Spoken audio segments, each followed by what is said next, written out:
Hello các bạn, New on the go nha. Hôm nay là thứ hai, ngày 22 tháng 11 rồi. Thì Vũ có đi công chuyện ở Arizona thì đưa những cái tin cho các bạn luôn là hôm nay là ông tổng thống đắc cử Biden đã đưa ra cái bộ trưởng về ngoại trưởng cũng như là những người làm về ngoại giao và cũng như về bộ an ninh ở Hoa Kỳ, cũng như là ở ông Trump cũng chính quyền của ông Trump đã bắt đầu đã tuyên bố, đài Fox đã đưa tin là đã bắt đầu đưa bàn giao về cái chính quyền qua chính phủ mới của ông Biden. Và hiện tại thì Vũ đang đi trên ở thành phố Phoenix, ở thành phố Phoenix ở Arizona luôn nha. Mình sẽ đi ra mình đi ra cái freeway cho các bạn coi cái freeway ở thành phố Phoenix Arizona như thế nào. Thì lâu lâu mình cũng ở gần 3 năm rồi mình mới đi lại cái thành phố này. Cái freeway này là freeway 202 của Arizona.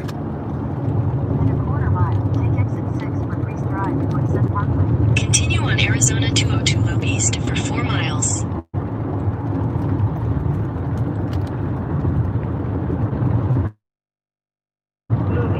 Others' busy lives. It's easy to take for granted all the little moments that make up our everyday. Some are good, others not so much.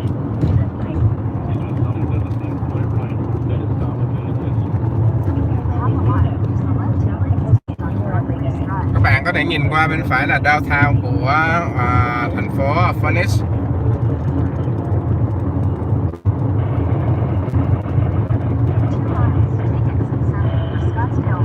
Mình sẽ đi về thành phố Thanh Thủy nha.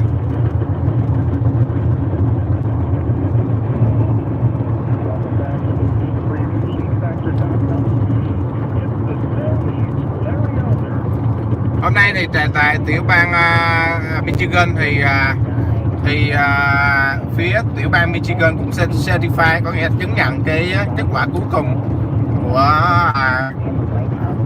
cái cuộc điểm phiếu ở Michigan chiến thắng thuộc về ông Biden. Và trong tuần này thì bắt đầu là cuộc chuyển giao quyền lực của chính quyền của ông Trump sẽ chuyển qua quyền lực qua chính quyền mới của ông Biden.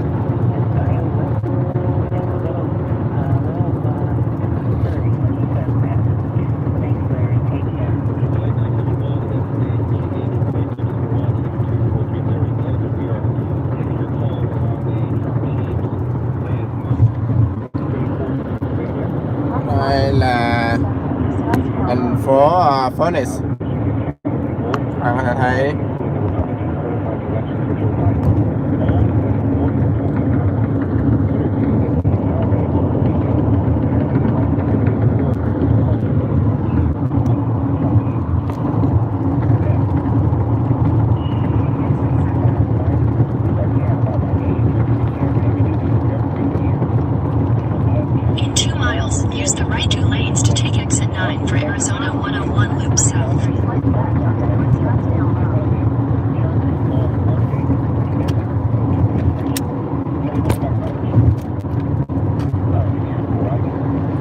bây giờ mình chuyển qua freeway 101 North Scottsdale.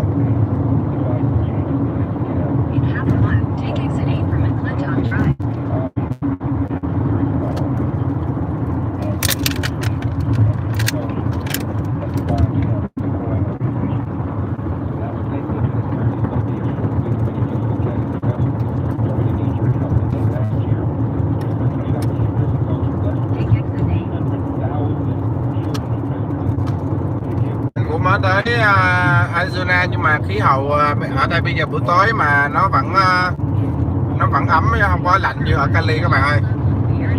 Nó vẫn ấm và hơi cảm giác là hơi nóng so với Cali.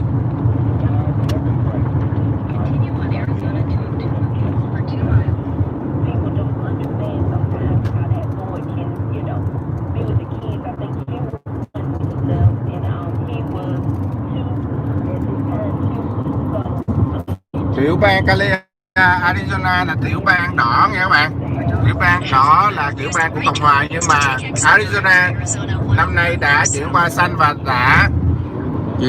đã bầu post nghiêng về chiến thắng nghiêng về cho ông Biden. Use the right two lanes to take exit 9, then keep right at the fork. Continue on Arizona 101 loop south for 3 miles.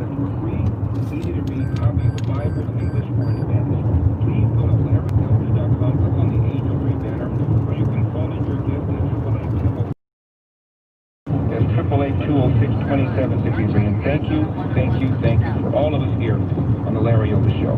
As I mentioned, Cindy Powell last week was a member of the Trump team. She made a bunch of allegations, including a broad the voting system and even the Republican governor of Georgia. She was on Newsmax this weekend explaining more. Well, frankly, the affidavits we've already introduced are hardcore evidence. They're first-hand testimony of witnesses who saw how and why the system was created and how it worked to accomplish the objective for Hugo Chavez.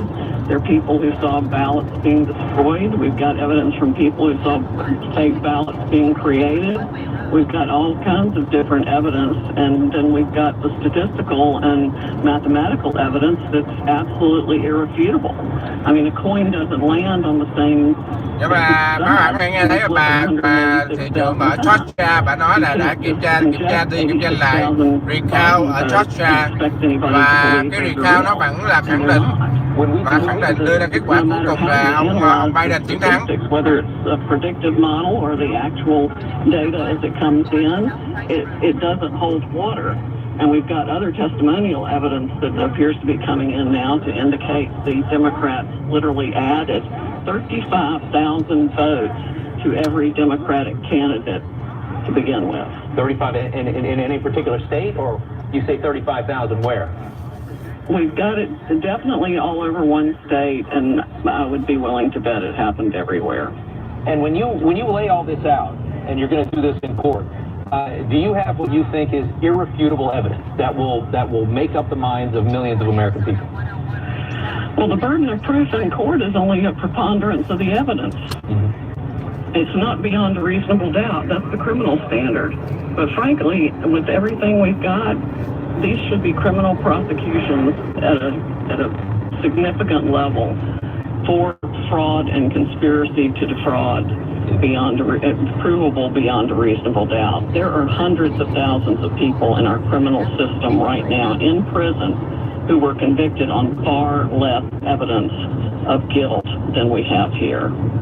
Again, this is the Dominion representative responding to the allegations. The great thing about our system is that every state gets to certify their own equipment.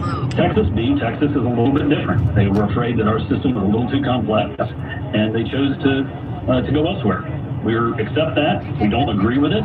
We agree with the 28 other states that where our machines operate, but we may take another crack at Texas before too long. We'll see. Back to Sidney Powell. Sidney Powell, I want you to react to something that seemed the Republican senator from Pennsylvania, Pat Toomey, just said in reaction to the district court judge's decision. The district court judge is someone very close to Pat Toomey. Senator Toomey said that President Trump has now, quote, exhausted all plausible legal options to challenge the result of the presidential race in Pennsylvania. Is that true? No, that's not true at all. Explain why the senator's begun to fight. Can you explain that? Why is the senator wrong? Well, he's wrong because Pennsylvania was one of the hotbeds of many varieties of fraud and criminal acts that the Department of Justice, frankly, should be in there prosecuting.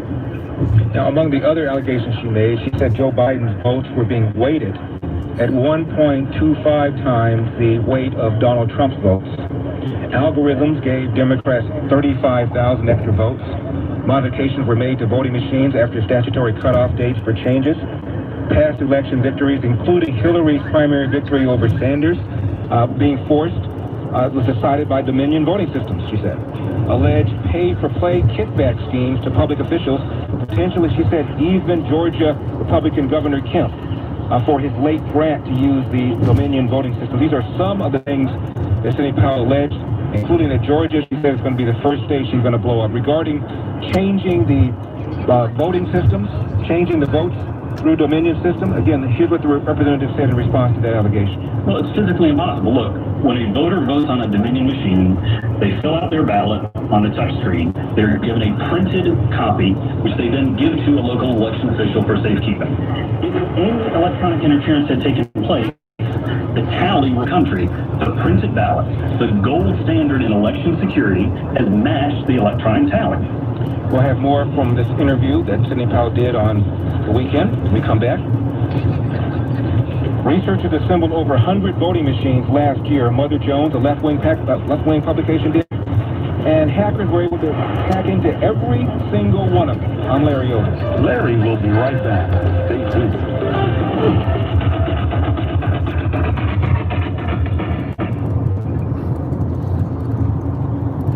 Như vậy là trong cái đầu thứ hai này chúng ta có thể thấy được là xác nhận của từ tiểu bang Michigan là đã xác nhận là đưa xác nhận cuối cùng là cái chiến thắng tuyệt khao chiến thắng được về ông Biden.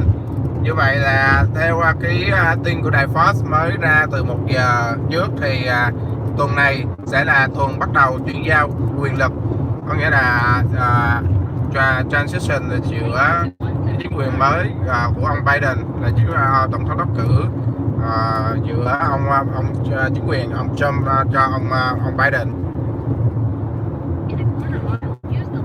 Hello các bạn, mình đang đi trên cái freeway 101 của thành phố Phoenix ở tiểu bang Arizona.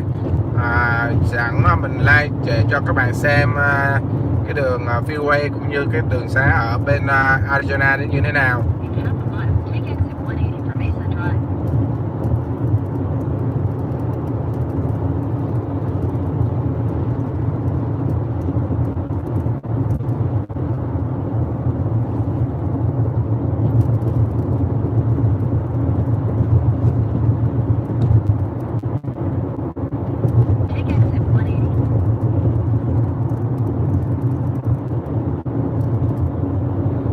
In 2 miles, use the right lane to take exit 182 for Gilbert Road.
Use the right lane to take exit 182 for Gilbert Road.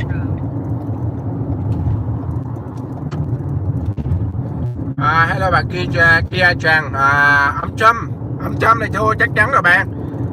Ông chỉ nói vậy thôi chứ còn tất cả các certified từ tiểu bang Georgia, ở Michigan, ở Pennsylvania đều certified là ông đã cái kết luận cuối cùng là đã thua rồi, đã certified thì chắc chắn là ông Biden đã thắng rồi. Và tuần này thì chính quyền ông Trump sẽ bắt đầu chuyển giao cái quyền lực cũng như những cái bộ phận ở chính quyền ông Trump sẽ chuyển giao cho chính quyền mới của ông Biden, và ông Biden cũng bắt đầu bổ nhiệm những cái vị trí trong bộ ngoại giao cũng như là trong bộ an ninh nội địa, cũng như là đã có bàn giao chức vụ bộ trưởng bộ ngoại giao là ngoại trưởng á cho ông Biden rồi, và cũng như là sử dụng này ông John Kerry là một trong những ông John Kerry là bộ trưởng ngoại trưởng của ông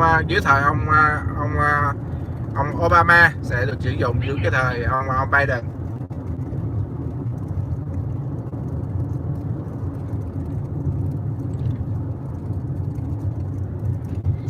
Bây giờ chúng ta đang đi vào cái logo của đây là thành phố Tempe, Arizona. Use the left two lanes to turn left onto East Baseline Road.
In 1,000 feet, make a U-turn.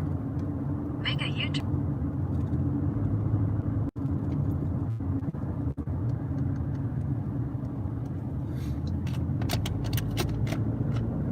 Không có các bạn ơi. Để lên tố cáo phóng viên là phải có nhiều cái bằng chứng, cũng như là ở dưới tiểu bang tòa án ở tiểu bang không có xử được thì mới lên tố cáo khám pháp viện nha bạn. Chứ không có bạn bạn cứ nghe nói những cái đài mà những cái YouTuber Việt Nam nói vậy nên nó không có chính xác đâu. Thì bây giờ sẽ cập nhật những cái tin mới cho các bạn trong thời gian tới, nhưng mà trong tuần này thì cái chính quyền của ông Trump cũng bắt đầu chuyển giao cho chính quyền của Biden, thì chắc chắn là không có gì thay đổi được kết quả đâu các bạn. Ok, đây là một thông tin cập nhật từ việc di trú, cập nhật từ thành phố Phoenix, Arizona. Cảm ơn các bạn đã theo dõi. Xin các bạn nhớ nhắc subscribe. Cảm ơn các bạn.